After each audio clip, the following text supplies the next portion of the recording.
So welcome everyone to today's session, which is the third session as part of our broader speaker series on social mobility called Leveling the Playing Field. And today, as part of our CIO Roundtable, we're going to be hearing from some of our industry leaders on why socioeconomic diversity is important for investment teams.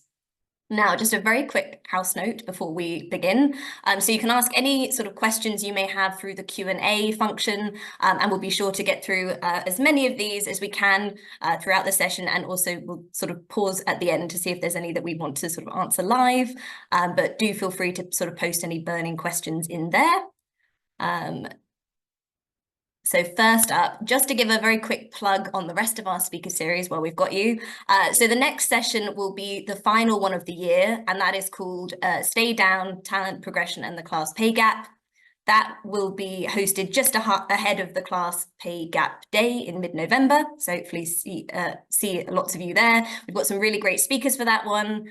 So Sophie Hulme, who's the CEO of Progress Together, Sarah Atkinson, the CEO of the Social Mobility Foundation, and our very own Helena Morrissey, who's the chair of the Diversity Project. So very much recommend signing up for that one. And then just turning to next year, we're going to be kicking off with the commercial case for social mobility and hearing how asset owners and regulators could be the key to unlocking that. And we're also going to be covering apprenticeships as an alternative route for developing talent within the financial services industry. And then finally wrapping things up by sharing some tips on getting an employee resource group up and running within your firms to drive the social mobility agenda further. So that's what we've got to look forward to. But let's turn back to today. So as mentioned, we're going to be discussing with three of our industry leaders why socioeconomic diversity is important for investment teams. And perhaps without further ado, I will just let the panelists themselves introduce themselves. So I'll just go in the order of my screen. Paras, you're first. Do you want to introduce yourself and go from here? Yeah, hi Tamsin, and good afternoon everybody. My name is Paras Anand. I'm the Chief Investment Officer of Artemis. I also am the exec sponsor for Diversity, Equity and Inclusion, and I work with Diversity Project specifically on early careers. I'm the sort of exec lead on early careers, so really happy to be part of this panel. Awesome, thanks Paras. And Stephanie, you're next, so if you want to go next. Hi, thanks Tamsin, and thanks everyone for joining. I'm Stephanie Butcher. I'm co-head of investments for Invesco, involved with the social diversity ERG at Invesco, and also involved on the ethnicity side for the investment associations as part of the mentorship program there. Awesome, thanks very much, Stephanie. And last but not least, James, can you introduce yourself? Yeah, hi everyone. Delighted to be here today at this session. My name's James Lewis. I'm the UK CIO at Mercer. I've been in the industry over 20 years now, which is somewhat depressing, makes me feel a little bit old. And I've been doing some work recently with Tamsin and our colleague resource groups in this particular area. So delighted to be joining you all for this conversation today. Awesome. Thanks very much, everybody.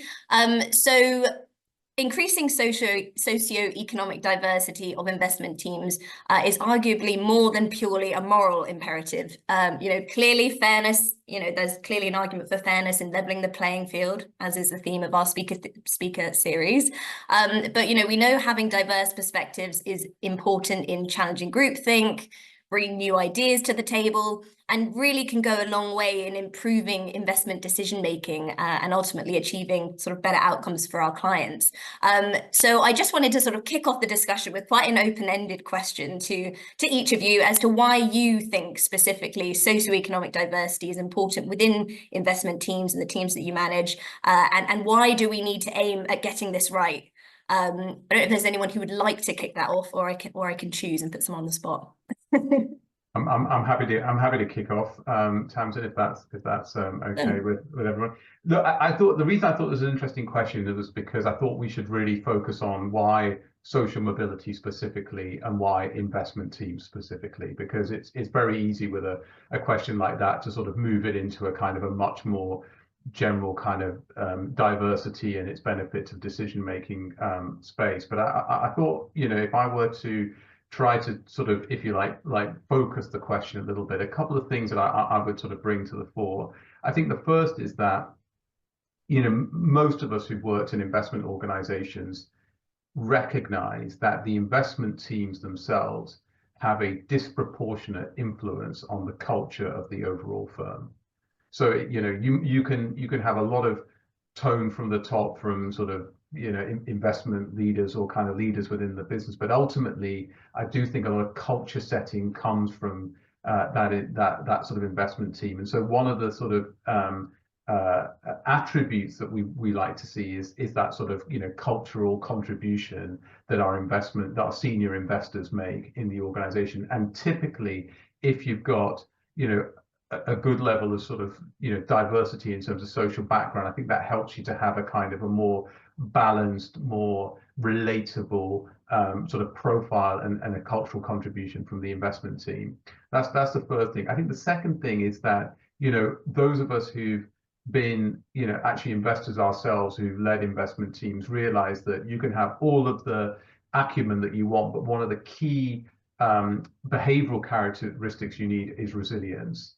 Because, you know, even if you're going through a period of success, you'll get your head handed to you at some point, kind of round the corner.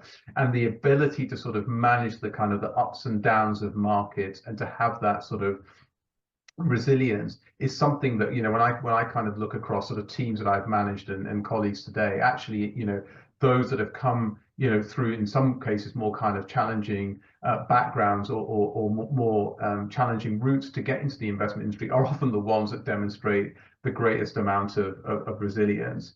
I suppose the last thing that I would say is it's also a kind of a profession that requires you to be very flexible and adaptive as well, right? You know, there are no laws of physics in markets. The sources of returns are kind of constantly moving around.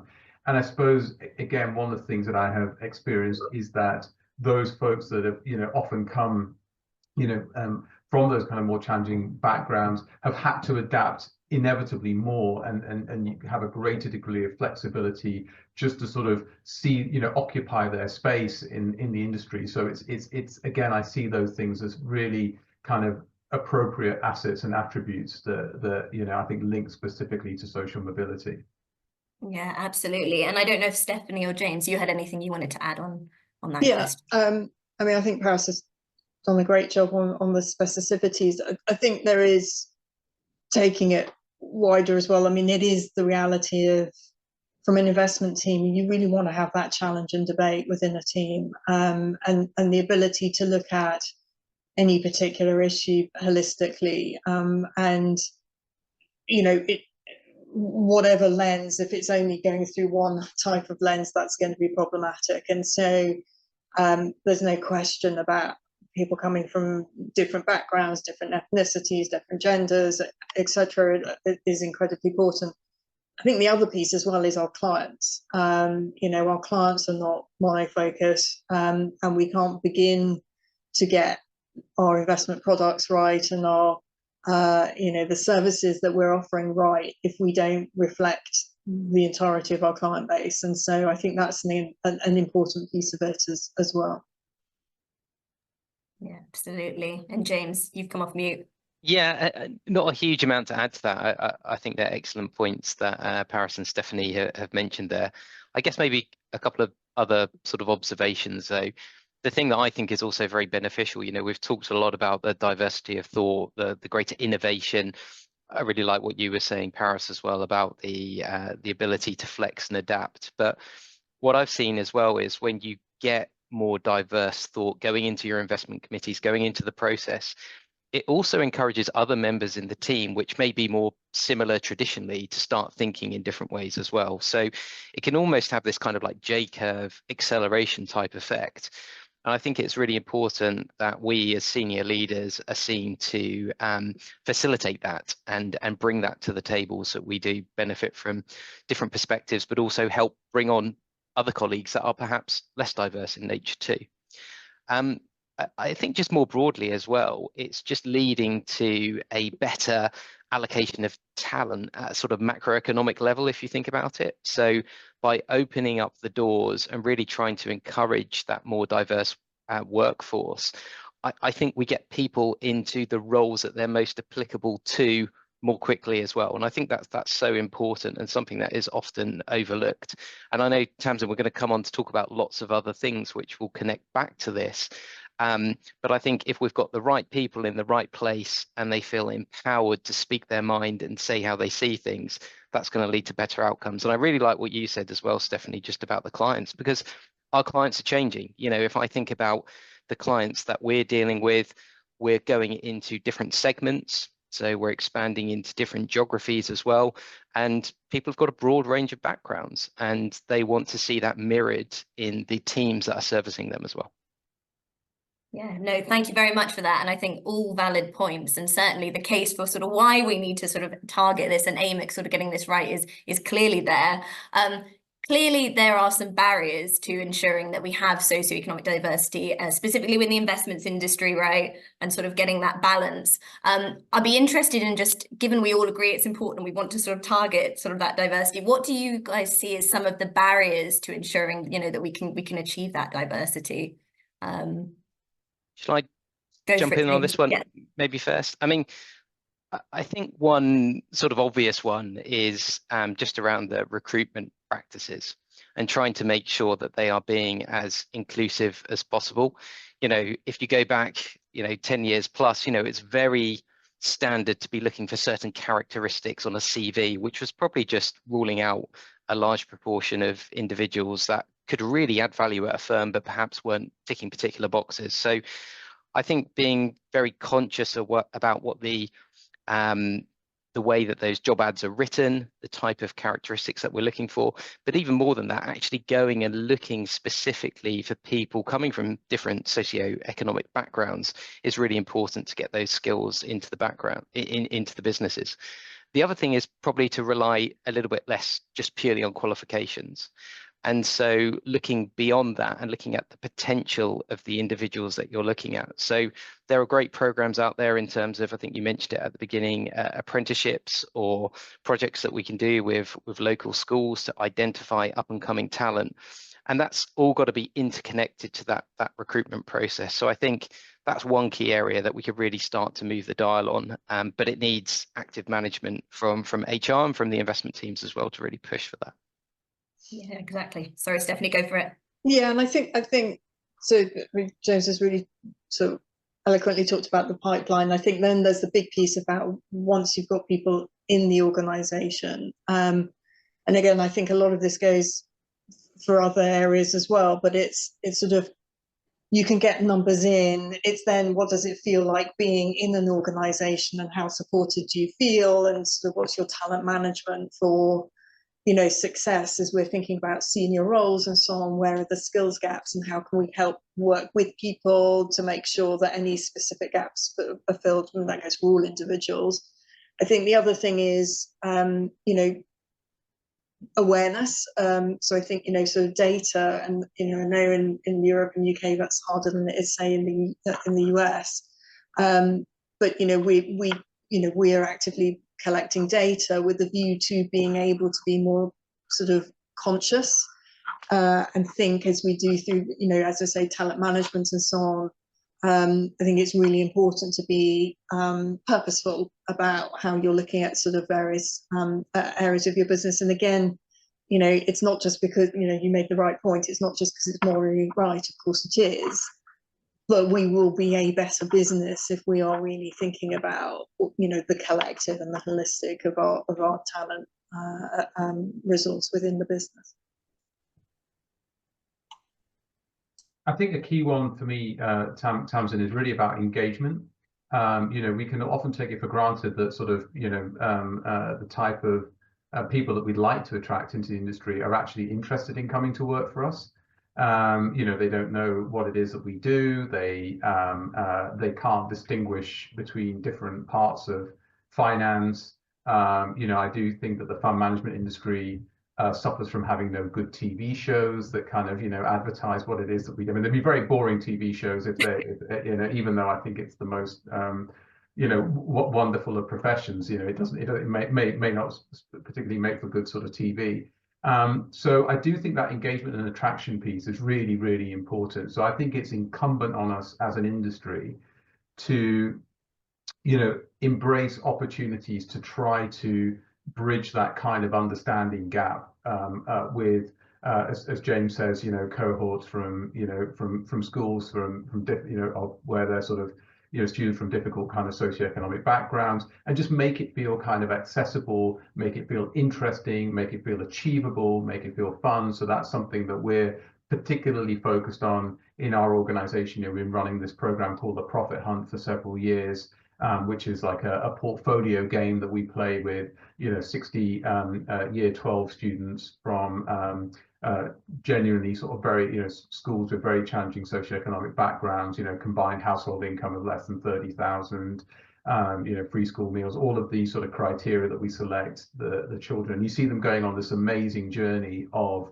just feeling, from a total sort of alien environment, something where they actually, they're managing their portfolios, they have trading windows, they're sort of talking about whether they like sort of, Nike better than they like, Adidas, and all of those sorts of things, and at the end of that process, you've at least potentially sparked something in them that wouldn't be there. So again, I think, not to take anything away from what kind of James or Stephanie is saying, I just want to make sure that as an industry, we don't kid ourselves by thinking that people really know, understand, and want to sort of, be part of what I think is a great profession.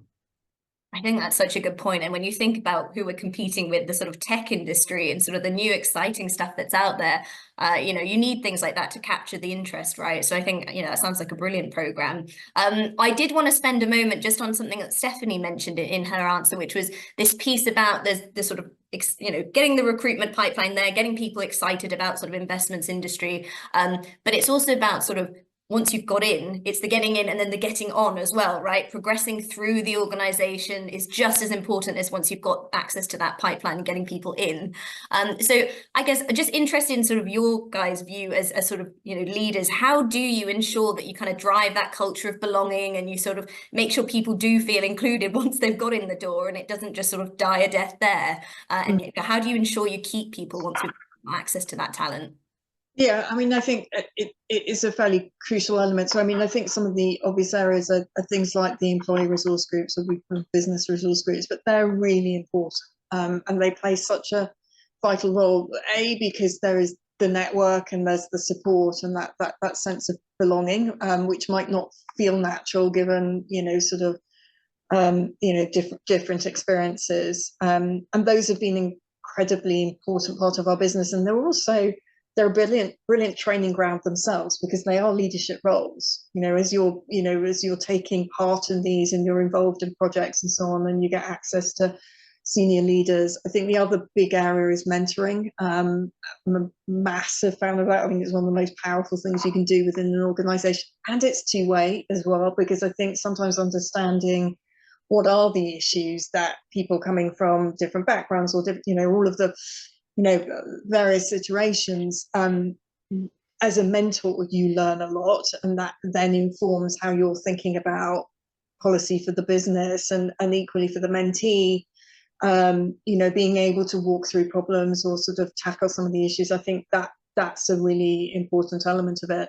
And then I think the other area is being, as I said, sort of quite deliberate within the talent management. So as you're thinking about high potential, making sure that one of the lenses is looking at, from some of those BRG perspectives of, are we deliberately thinking about, and that's where the data is important, because I've seen there was a question on that, sort of, are we picking up where we have exposure, and therefore, monitoring, promotions, sort of progress, access to leadership training and so on and so forth. So I think there are lots of different ways you can do it, but it does need to be purposeful. As I say, this where, quotas on their own, they don't solve anything. It's got to be about what does it feel like in an organization. Do you feel supported, and do you feel that you can make the absolute best of your skill sets throughout your career? Yeah, that's so important. Absolutely agree. And James, I don't know if you've got anything you wanted to add on sort of how once people are in, how you sort of keep that momentum? Yeah, I guess a couple of things. Maybe one of them is like elevating that lived experience and doing that through case studies. So, you know, I've seen this firsthand. We were talking about it, weren't we, Tamsin, a few days ago, but there's somebody who we've done a case study on recently, and it was just really, really impressive sort of reading what they have been through and what they have achieved. It was just, you know, fantastic to kind of promote that, let other people in the firm know that it's a safe space, it's okay to talk about this stuff. And linked, I think, to what you were saying, Stephanie, just about those colleague or business resource groups as well. There are groups where you can go and take part, you can get that leadership type role as well. And it's just a sense of belonging as well that kind of grows from within the business and then spreads out and you know, continues to support people. So I think that's really important. The second thing is probably just around making sure that we give people the financial support where we can as well. So I think we're really good actually at doing that early on. So most businesses will have study support plans, travel loans, that kind of thing. But, you know, expanding that throughout somebody's career or longer into their career anyway, I think would be a helpful thing to do potentially. Yeah, absolutely. There's a few things I kind of want to pull on there from what you guys said, because there's a lot in there, but maybe just to sort of come back to the kind of data piece, because I think, you know, I guess as the phrase goes, what gets measured gets managed. And I think, you know, arguably compared to some of the other, I guess, lenses of DE and I, the sort of, you know, we know that sort of firms are generally a bit further behind in their journey on, say, collecting data and then tracking that data. So I think there's a lot of reasons for that as to why we maybe aren't as sort of, you know, caught up as some of the other areas. But I'm just interested in anyone had any thoughts on sort of some of the barriers on the data collection side, or you know, where you are in your own journeys at your firms in terms of the data collection piece. So I'm happy to kick off on that. Look, I think the data question is a really interesting one, because, you know, I mean, a couple of things I would say. One is that, in a way, you almost need the psychologically safe environment in order that people feel comfortable to share their data. So it's kind of like, what comes first? So, you know, actually, and I do think, so I think, you know, a shortage of data or having insufficient data should not be a barrier to you sort of getting on and doing the work of kind of, you know, creating as inclusive an organization as you can. The second thing I would also say is that kind of there's a lot of what can't be measured that also really, really matters as well. You know, it's very tempting for us as a kind of the finance industry to try and put everything into kind of a sort of a numerical form and to track progress and all of those sorts of things like that. But I think it's far more important to genuinely engage in the sort of the lived experiences and the actual sort of career journeys of the folks within your organization. So, you know, if I touch back a little bit on that previous thing about getting in versus getting on, I think a lot of organizations do a pretty poor job of really having transparency around what it takes to sort of progress through an organization. There's a lot of opacity, you know, there's a lot of informal networks, there are you know, there's a sort of perspective on people that sort of often defines, you know, the way that they're kind of regarded within the organization. So that kind of lack of transparency sort of breeds an element of kind of distrust. So again, I'm not suggesting that, you know, going back to the data piece, I'm not suggesting that there shouldn't be an ambition to, you know, to collect data and to sort of have a perspective on, you know, the progress that you're making as an organization, but just to sort of try to put it into a little bit of perspective that isn't the aim itself. And also, I'm a big believer that an inclusive environment should feel inclusive for everyone. So that a little bit of the kind of tension that I feel with or friction that I feel with the data piece is it almost infers kind of, you know, that someone's win is somebody else's kind of loss. And I don't like that sort of, that element of it as well. So, you know, data, go for it. But, you know, I'm definitely not of the, you know, if it can't be measured, it doesn't matter. I would say I would sort of disagree with that statement.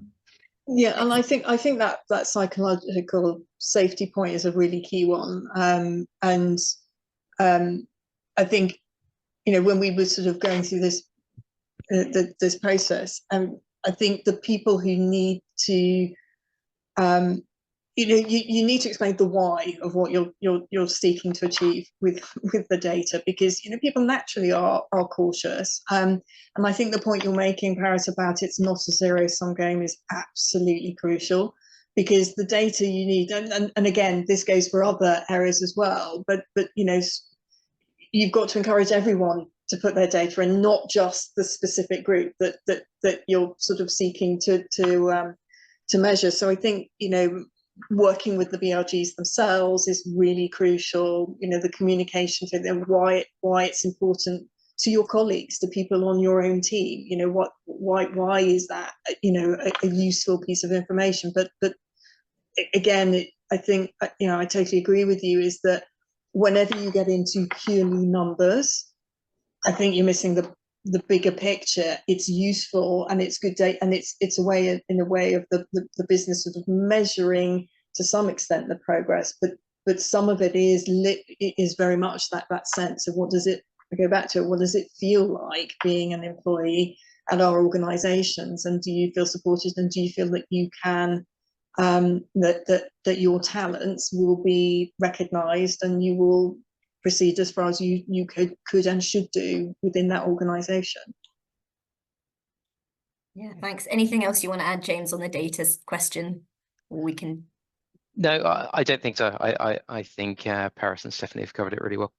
Awesome. In that case, a slight change of tack. Well, we have sort of talked about one of the partnerships, Paris, that you mentioned earlier, but just, you know, as organizations, I think it's fair to say, you know, we don't have everything sort of perfect on this front yet. So there's clearly things you can learn from other organizations who specialize in social mobility on a number of different areas. So, you know, are there any organizations that you specifically have partnered with, you know, as firms, and, you know, have there been, you know, any positive experiences or success stories that you want to share in terms of, you know, what you've gleaned from those? And I know you've sort of talked about the sort of Profit Hunt one already, but any others that people want to call out? Yeah, I'm happy to kick us off on this one, Tamsin. So there's a few different programs that we're supporting. So there's the Access program, which is where we get Mercer colleagues to go in, and they're working with schools from with kids from disadvantaged backgrounds, specifically to help them around sort of GCSE and A-level tutoring, with a view to getting sort of into the financial industry. So a little bit like what you were saying, Paris, you know, trying to educate them to hopefully make them want to come to work for us, as opposed to just assuming that that's automatically going to happen. So that's a little bit about what we're doing, I suppose, for preschool leavers. One thing that I've seen that's worked very, very well as well is we have a apprentice program at Mercer, and that's again taken direct school leavers.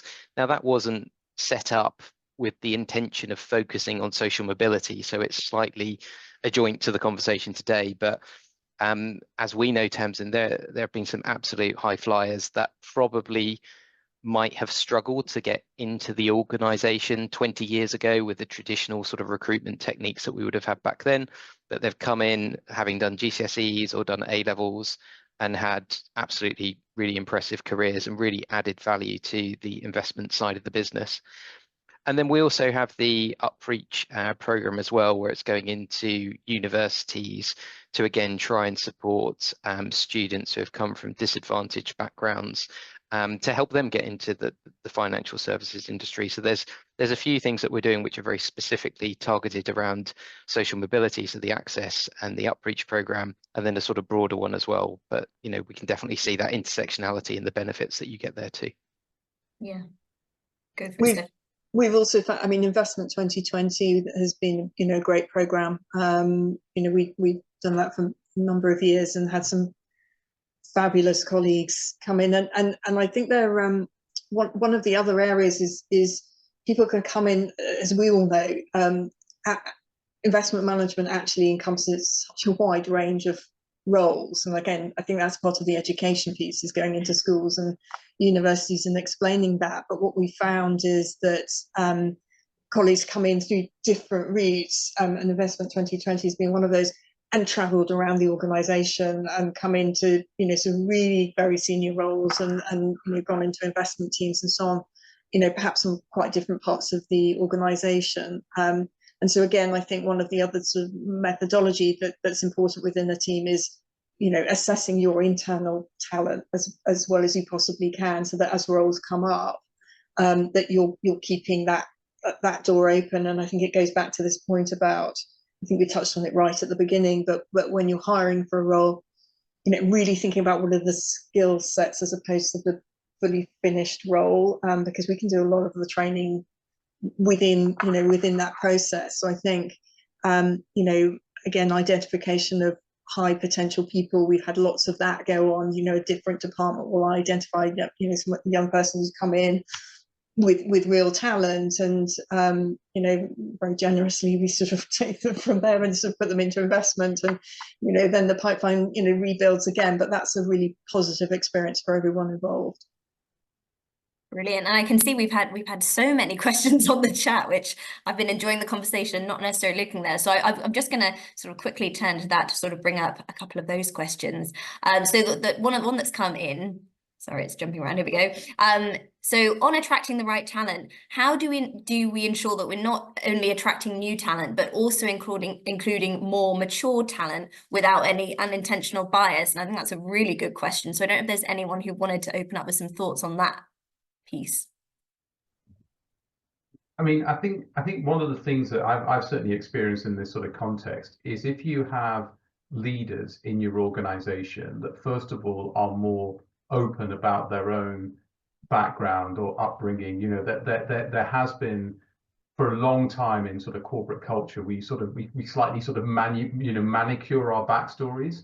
So it seems like we've, because to sort of align with a sort of a conventional path. But I think, one of the things I think that's really changed for the better in our industries is people are much more open about the sort of, their sort of personal backgrounds, their social backgrounds, aspects of their kind of,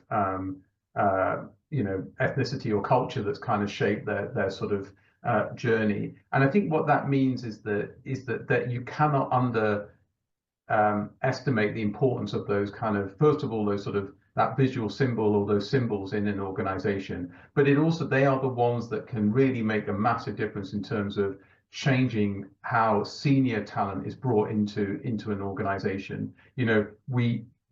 Because they generally just have a more broad mindset in terms of what can different folks from different sort of journeys kind of bring to the table, because they represent that in so many ways, or and so I think that there's so much around certainly cutting through some of those historical kind of organizational orthodoxies that relies on leaders to really tell their own stories and to really kind of reshape the approach to bringing in senior talent in the business. So I've sort of seen that make a huge difference in organizations like the one I'm working in now. Yeah, I completely agree, because I think representation matters, right? And if you can see it, you can be it. And I think when you see sort of either see people who've had those journeys and sort of them putting that in the spotlight so people know that that's their career journey, that can really, really help. But Stephanie, you've come off mute as well. So anything you'd like to add? Yeah, I mean, I just think that also there's an acknowledgement, or is that, as an industry, we're not always the highest and best example of certain roles. And I think, thinking about people who've come from different backgrounds and different industries is incredibly valuable. Are we as an industry the best at marketing? Probably not, but bringing in people who've come from different environments, and I can think of any number of sort of senior roles where people have come from completely different industries and come into the firm and been hugely additive on that basis, because it can be quite narrow. And I think one of the things that we have to recognize when we're thinking about this whole area is that we're not just competing as businesses for the best talent between ourselves. When you look at the list of companies which are at the top of the list of bringing in people from different backgrounds, the law firms are doing a great job, the accountancy firms are doing a good job. It's not just us competing, and we really do need to be thinking about this as a competitive quest for talent. And I think sort of thinking about keeping our pipeline as broad as possible and open-minded as possible, because it goes back to the client that, you know, the environment we're in, and, you know, we're straying into the areas of technology, into you know, different delivery and digital and so on. All of that is going to require very, very different skill sets, and so keeping a broad mind, I think, is going to be really important. That's great. And James, anything you want to add? Because you've come off mute. Yeah, no, I'm doing that thing where I'm just sort of adding to an answer already, but yeah, apologies. The one thing I wanted to say is I just think this is another way in which I think the colleague resource groups have got such an important role to play, because we can have that lived experience, we can promote the stories of other successful people in the organization. But I think we probably still all face unconscious biases that we don't really know about. And I think those colleague resource groups can really bring that to the fore, and that can help with education and training. So sort of going back to that original question, I think you've got to recognize what those unconscious biases are, tackle them proactively, and that's going to then start making a difference in terms of the people that get brought into the organization. But I think the CRGs, the BRGs are excellent at doing that. Absolutely. Great. I think we've answered the other questions live. So I think maybe we'll just sort of now sort of ask if there's any sort of closing comments people want to make. And I think this has been a really sort of useful discussion, sort of going through so many themes in the time that we've had. So I thank all of you for sort of taking the time to sort of have the session. But I just want to see if there's any sort of closing thoughts that anybody has, while I just make sure that there aren't any more questions coming in on the chat. No, I think we've covered those. So any closing thoughts from anyone? And then I want to give a quick reminder to everybody on our sort of social mobility toolkit. So I'm going to flash the slides up again if not. Yeah, I suppose, Tamsin, maybe I'd like to sort of just, you know, from a closing comment point of view, I'd like to sort of end on a positive note. I mean, I don't think, you know, from my perspective, I've seen the industry as collectively committed to, you know, both, you know, accessing and engaging with and attracting talent from, you know, broad socioeconomic background, and having the tools and ambitions to promote them sort of through the organization. So you know, whilst I do think there is, you know, we're clearly, you know, if you look at the sort of statistics, you know, we're clearly not where we would like to be as an industry. But, you know, I do want to sort of recognize that there's a lot of collective energy and passion and commitment in this space. So I'm really, really optimistic about what I think we can do over the coming years. Yeah, that's a lovely optimistic note to end on. And Stephanie and James, I want to give you a chance to also add if there's anything else you wanted to say. Yeah, I mean, I guess my sort of encouragement, I agree. I think there's really good intentions here, and I think everyone has a role to play. I mean, I think it's not the job of a BRG to solve this on their own. So I think there's absolutely the responsibility of, you know, senior management and management generally to engage and to really drive this through. But equally, I think there's a lot of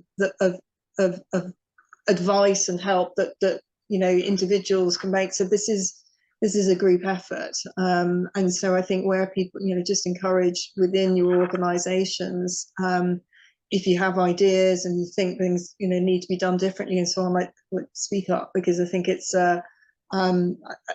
I think the ground is fertile here, and we just need to be making sure that we're making as much effort as possible, and working together to deliver good results. Absolutely. Awesome. Good for Yeah, maybe just the final thing for me, I think it's been so interesting actually hearing the comments from you, Stephanie, and Paris today. I mean, we're all wrestling with, I guess, the same challenges. You know, we've got the same ambitions and goals, but we're approaching it perhaps in slightly different ways. But I would just encourage everybody on the call as well to, you know, feedback thoughts to the diversity project, feedback thoughts to us individually as well. And we'll be very happy to take a look at those and try to continue to move things forward. But thank you for your time. Awesome. Thanks, everyone. So I'm going to take the chance just to quickly flash up the slides again, very quickly, just to put it in presentation mode, just to remind everyone about our social mobility toolkit, which is something that we've developed at the Diversity Project. If it'll let me do that. We've developed this at the Diversity Project within our sort of social mobility work stream as a bit of a, I guess, you know, for firms who aren't sure either where to start with, sort of, you know, they've bought into the purpose and that we need to sort of do better in the space, but aren't sure really how to even begin achieving that. We've sort of pulled together a toolkit with sort of lots of sort of good ideas and also case studies as well of sort of firms which, you know, have done some interesting things in sort of moving the conversation forward. So there's a nice QR code for anyone who wants to scan that, and you can have access to that, or you can go to the Diversity Project website and you know, you can access the toolkit through there to get those ideas. And then also, as I mentioned up front, we've got lots of sort of different sort of speaker sessions, you know, to come. So the next one is just before Class Pay Gap Day in November, and you know, got some great speakers, as I mentioned. So you can sort of scan the other QR code, and sort of that will bring up all the different sessions that you can sign up for. So yeah, hope to see as many of you as possible there. Thank you very much for joining the session, and thank you so much to all our speakers. It's been a really, really good conversation. So I thank you all for your time.